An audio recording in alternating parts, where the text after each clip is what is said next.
A young man went over to another Jew at a wedding. He said, "You remember me?" He said, "I don't remember you. Who are you?" He introduces himself. He says, "You were my student. 3rd grade.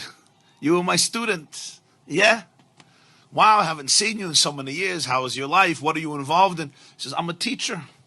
He says, "Wow, just like me. What inspired you to become a teacher?" "What inspired me to become a teacher was you." He said, "How did I inspire you to become a teacher?" "I saw what an impact you had on me. I realized what an impact I can have on children. I decided to go into education." He said, "What type of impact did I have on you?" So he said, "I'll remind you, but I'm sure you remember the story."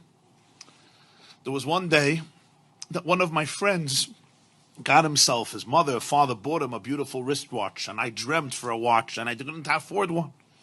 So I decided to steal his watch. He had it in his pocket. I took his watch, I stole it. He came into class, he saw somebody stole his watch. He came complaining to the teacher, somebody stole his watch. So you made an announcement. Whoever took this boy's watch, please return it. I was too embarrassed and I didn't want to return it, so I didn't return it. So you locked the door and you said, "I'm going to have to line everybody up and empty their pockets in order to get back the watch." And that's what you did. And I thought to myself, this is going to be the most shameful moment of my life. And then you said, "All boys line up at the wall, but I want everybody to have their eyes closed. Everybody's eyes must be closed." And you went from pocket to pocket, and everybody's eyes were closed. And then you came to my pocket, and you found the watch, and you took it out, and you went through everybody's pockets with everybody's eyes closed. And then you said, "Okay, everybody can open their eyes." You gave the watch back to its owner. And you never, ever said a word to me throughout the entire year. You never mentioned the story. You never mentioned the episode. And when I thought to myself how you saved my dignity that day, instead of being stereotyped as a ganev, as a thief, as a shakran, as a liar, as a no-goodnik, as a despicable child, you really saved my soul. You saved my dignity.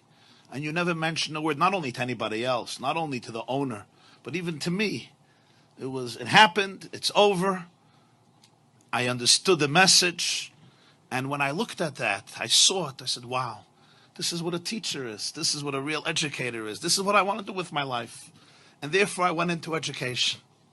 The teacher is listening to him and he says, wow, that's amazing. That's really amazing. But he says, but Rebbe, you don't remember the story? Like when you see me and you hear my name, I'm sure you remember the story that I stole the watch and what you did, and you didn't want to embarrass me, so you had everybody's eyes closed. And I'm the person, he says, actually, I don't know. I wouldn't know. I wouldn't know the story. He says, why not? Like, it's a pretty dramatic story. He said, because I also closed my eyes.